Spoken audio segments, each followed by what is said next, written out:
الله وبركاته نحمده ونصلي على رسوله الكريم اما بعد اعوذ بالله السميع العليم من الشيطان الرجيم بسم الله الرحمن الرحيم ان الصلاة تنهى عن الفحشاء والمنکر.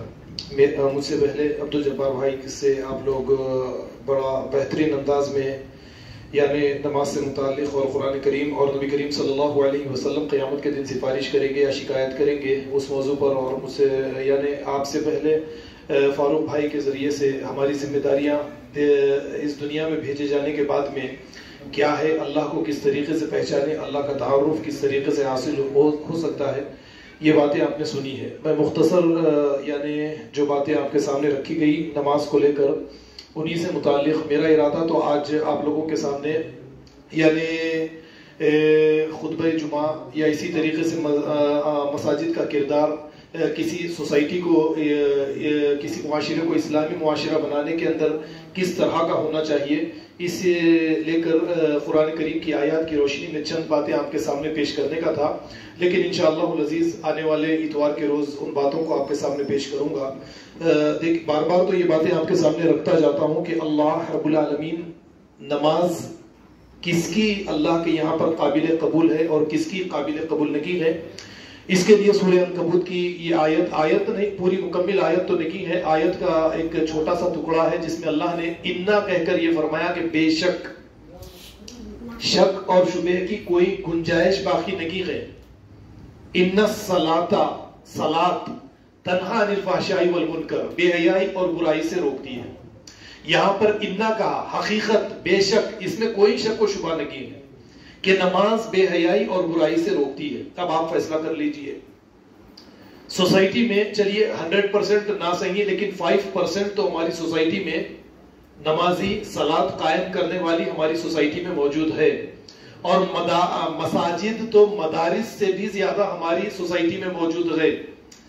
مدینہ میں ایک مسجد نبوی اور کچھ دور پہ مسجد قباء، یہ دو مسجدیں تھی، اور ان مساجد نے جو اثر سوسائٹی کے اوپر ڈالا، ہماری بے شمار مساجد سوسائٹی کے اوپر یہ اثر ڈال رکھی ہے یا نہیں ڈال رکھی ہے، اور نماز پڑھنے والے بے حیائی سے اور برائی سے رکے ہوئے ہیں یا نہیں ہیں، آپ اچھی طرح سے جانتے ہیں.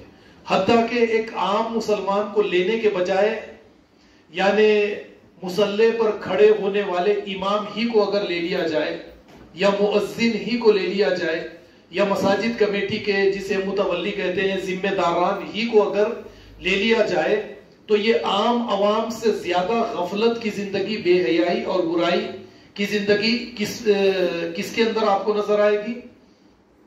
ہم جسے امام کہتے ہیں، ہم جسے مؤذن کہتے ہیں، یا پھر اسی طریقے سے متولیوں کو آپ لے لیجئے. تو جس کی نماز اسے بے حیائی اور برائی سے نہ روکے یہ نماز نہیں ہے. سورہ توبہ میں یا سورہ انفال میں جیسے اللہ نے وَمَا كَانَ صَلَاتُهُمْ عِنْدَ الْبَيْتِ إِلَّا مُكَاءً وَتَصْدِيَةً فرمایا کہ ان کی نماز مسجد حرام کے پاس، بیت اللہ کے پاس کیا ہے؟ سیٹی بجانا اور تالی بجانا، اس کے سوا کچھ بھی نہیں ہے. ہماری نماز بھی آج یہ جتنی مسجدیں ہیں ان مسجدوں کے اندر ہماری نماز کیا ہے؟ سیٹی بجانا، تالی بجانا. اللہ تعالیٰ ایسی نمازوں کو نماز نہیں مانتے جس کے اندر آمین بالجہر رہے، رفع یدین رہے، قدم سے قدم ملانا رہے، اور دوسری تمام کی تمام چیزیں رہے جس کے اندر اس کی روح باقی نہ رہے. آج ہماری نمازوں میں یہ تمام کی تمام چیزیں موجود ہے، لیکن اس کی روح جو نماز کسی انسان کی یعنی شخصیت پر اثر انداز ہوتی ہے، اور وہ صلاۃ قائم کر کے اپنی شخصیت کو تبدیل کر کے ایک معاشرے کو اسلامی معاشرے کے اندر تبدیل کرتا ہے، اور صلاۃ اس طریقے سے معاشرے کے اوپر اثر انداز ہوتی ہے کہ وہاں پر بسنے والے تمام کے تمام انسان سچے، نیک، امانت دار، دیانت دار، قابل اعتماد یہ ہوتے ہیں. تو اب ہماری سوسائٹی کو دیکھ لیجئے، پھر اس کے بعد میں فرق کیجئے، یعنی دیکھیے کہ ہماری صلاۃ ہے یا سیٹی بجانا اور تالی بجانا ہے. اب اس کے بعد میں وہ یعنی مشہور سورہ آپ لوگوں کو یاد بھی ہوگا، فویل للمصلین، خرابی کن لوگوں کی ہے؟ نمازی نہیں پڑھنے والوں کے بارے میں کہیں پر آپ کو قرآن کریم میں اس طریقے کی آیت ملے گی جیسے ابھی آپ کے سامنے قالوا لم نک من المصلین ولم نک من نطعم المسکین، یہ آیات آپ نے ابھی سنی ہے. یہاں پر کیا فرمایا؟ فویل للمصلین، نمازی ہے ان قرابیوں کی، الذین هم عن صلاتهم ساہون، جو نماز کے مقصد سے غافل ہے. اب آپ دیکھیے ہماری سوسائٹی میں مساجد نے کیا کردار ادا کیا ہے، بہترین کردار ادا کیا ہے. دیوبندی بنایا، بریلوی بنایا، اہل الحدیث بنایا، سلفی بنایا، وغیرہ وغیرہ وغیرہ وغیرہ بنایا.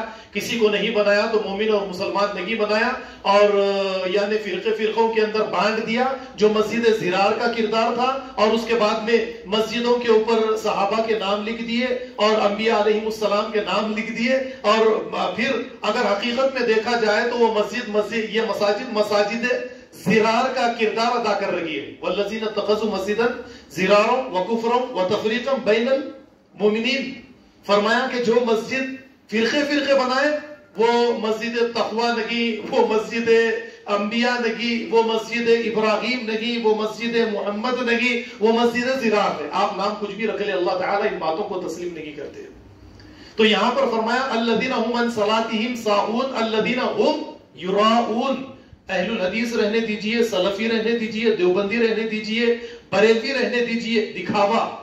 رفع یدین کرتے وقت میں دکھاوا ہے یا نہیں ہے؟ سینے پر ہاتھ باندھنے میں دکھاوا ہے یا نہیں ہے؟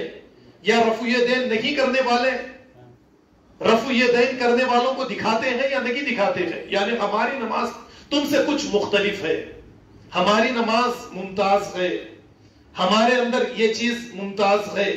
یہ چیزیں تو پیدا ہو رہی ہے، لیکن جو چیز پیدا اللہ رب العالمین کرنا چاہتے ہیں وہ چیز ہمارے اندر نہیں پیدا ہو رہی ہے. وہ اس لیے کہ وَيَمْنَعُونَ الْمَاعُونَ، دینے کی چیزیں ہم روکے رکھتے ہیں. نماز دینے والا بناتی ہے، نماز غریبوں کا خیال کرنے والا بناتی ہے. ہماری نماز غریبوں کا خیال کرنا، سوسائٹی کے مسائل کو حل کرنا، یہ سب کچھ سکھاتی ہے. یا سوسائٹی کے اندر دن بدن مسائل کا اضافہ کرنا، سوسائٹی کے امن و سکون کو تباہ اور برباد کرنا. جس مسجد میں لڑائی جھگڑا نہیں ہے وہاں پر بھی جا کے لڑائی اور جھگڑے پیدا کر دینا، سوسائٹی کے امن و سکون کو تباہ اور برباد کر دینا. کیا مسلیوں کو یعنی ہماری نماز یہی ہمارے اندر پیدا کر رہی ہے یا نہیں کر رہی ہے؟ تو ان چیزوں کو ہمیں مد نظر رکھنا ہے. جب یہ نماز ہمارے اندر یہ چیز پیدا کر دے، یعنی آپ کسی مسجد میں نماز ادا کرنے کے لیے گئے، خطبہ جمعہ کو آپ نے سن لیا، اور اس کے بعد میں آپ کے اندر تکبر پیدا ہو گیا کہ میری نماز دوسروں سے ممتاز ہے، میں عقیدے میں دوسروں سے بہتر ہوں، میں اکیلا جہنمی ہوں. تو آپ دیکھیے پھر اللہ تعالیٰ سورہ نساء میں جیسے فرماتے ہیں ان المنافقین یخادعون اللہ وہو خادعهم، کہ منافقین اللہ سے چال بازیاں چل رہے ہیں اور اللہ انہیں ان کی چال بازیوں کا بدلہ دینے والا ہے. ان المنافقین یخادعون اللہ وہو خادعهم وَإِذَا قَامُوا إِلَى الصَّلَاةِ قَامُوا كُسَالَىٰ، جب نماز قائم کرتے ہیں تو بڑی کاخیلی کے ساتھ یراؤون الناس، صرف لوگوں کو دکھانا مقصود ہوتا ہے، دوسرا کچھ نہیں. آج ہماری نماز یہی ہے، صرف لوگوں کو دکھانا مقصد ہے. ہم اپنے آپ کو ہم تبدیل کرنا چاہتے ہی نہیں ہیں. ایسی نماز کل قیامت کے دن ہمارے منہ پر مار دی جائے گی. تو نماز اللہ کی بارگاہ میں یعنی قبول ہے یا نہیں ہے، اسے چیک کرنا، اسے چیک کرنے کا معیار یہ ہے کہ آپ رفع یدین کے اندر، آمین بالجہر کے اندر یا دوسری چیزوں کے اندر اپنی نماز کو قبول ہوئی یا نہیں ہوئی. یہ اس طرح سے چیک کرنے کے بجائے آپ یہ دیکھیے کہ نماز آپ کی شخصیت پر کس طرح سے اثر انداز ہو رہی ہے یا نہیں. نماز آپ کی شخصیت پر اگر اثر انداز ہو رہی ہے، روز بروز آپ کی زندگی کے اندر تبدیلی آ رہی ہے، آپ کا کردار آخرت رخی کردار بن رہا ہے، دنیا رخی زندگی سے آپ دور ہوتے چلے جا رہے ہیں، تو آپ کی نماز اللہ کی بارگاہ میں قابل قبول ہے. ایسے چیک کیجئے آپ اپنی نماز کو. لیکن آج پورا مسئلہ ہمارے جیسے ابھی عبد الجبار بھائی نے بتایا کہ مساجد کے ذریعے اور منبر رسول کے ذریعے جو کردار خطیب حضرات سوسائٹیز میں ادا کر رہے ہیں وہ صرف تقریبی ہے، تعمیری کردار نہیں ہے. اور یہ تقریبی کردار کے بعد میں آج عراق میں، ایران میں اگر جنگ ہوئی ہے یا اسی طریقے سے اسلامی ممالک ایک دوسرے کو قبول نہیں کرتے ہیں، تو آپ بتائیے کیا میں میرے مکان میں، میرے خاندان میں میرے سگے بھائی سے نفرت کرتا ہوں یا محبت کرتا ہوں؟ میں میرے پڑوسی سے محبت کرتا ہوں یا نفرت کرتا ہوں؟ ایک ایک یہ یونٹ ہے، ایک ایک یہ اینٹ ہے. اس طریقے سے سوسائٹیز کو دیکھیے، اس طریقے سے ہم اپنے آپ کو دیکھیے، پھر اسی لیول پر یعنی اسے وسیع کر کے اسلامی ممالک کو آپ نے سامنے لا لیجیے. جب سنی سے محبت نہ کرے، جب اہل الحدیث سے محبت نہ کرے، جب شیعہ سے محبت نہ کرے، تو ایک سنی شیعہ سے کیسے محبت کرے گا؟ اسلام یہ سکھاتا ہی نہیں ہے. اسلام اختلاف کرنے کی پوری آزادی دیتا ہے اور کہتا ہے لا اکراہ فی الدین، دین میں زبردستی نام کی کوئی چیز نہیں ہے. اختلاف کرو لیکن دلائل کے ساتھ کرو، محبت کو باقی رکھو، امن قائم رہے گا. مساجد کے ذریعے ہر ایک اپنے اپنے دلائل کی روشنی میں اپنے عقیدے کو پیش کرے، اپنے نظریات کو پیش کرے، لیکن نفرت پیدا ہونے نہ دے. یہ قرآن چاہتا ہے. تو وقت بھی زیادہ ہوگا، یعنی ہم نماز کو آج کے بعد اللہ کی بارگاہ میں قابل قبول ہے یا نہیں ہے کیسے ٹیسٹ کریں گے؟ اپنے اخلاق اور کردار کے ذریعے ٹیسٹ کریں گے. یہ ساری چیزوں کو آپ پیٹھ کے پیچھے ڈال دیجئے. وہ رفع دین کرتا ہے نہیں کرتا ہے، وہ آمین کہتا ہے نہیں کہتا ہے، وہ پیر سے پیر ملاتا ہے نہیں ملاتا ہے. آپ کو اپنے آپ پر توجہ دینی ہے کہ نماز کے ذریعے میرے اخلاق، میرے کردار میں تبدیلی آئی یا نہیں آئی. آ گئی آپ کے اخلاق اور کردار میں تبدیلی، آپ لوگوں کے لیے نرم ہو گئے، آپ کے اندر یعنی وہ خصلتیں پیدا ہو گئی جو اللہ رب العالمین آپ کے اندر وہ اخلاق و کردار پیدا ہو گیا جو پیدا کرنا چاہتے ہیں. آپ کی نماز قبول ہو گئی، آپ نمازی ہیں، اللہ تعالیٰ آپ کی نماز کو قبول کریں گے.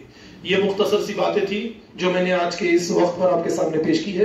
اللہ سے دعا کرتے ہیں کہ اللہ تعالیٰ ہماری نمازوں کو قبول فرمائے، ہمیں بے مقصد نمازوں سے نکال کر بامقصد نمازیں ادا کرنے والا بنائے. وآخر الدعوانا الحمدللہ رب العالمین، والسلام علیکم ورحمۃ اللہ وبرکاتہ.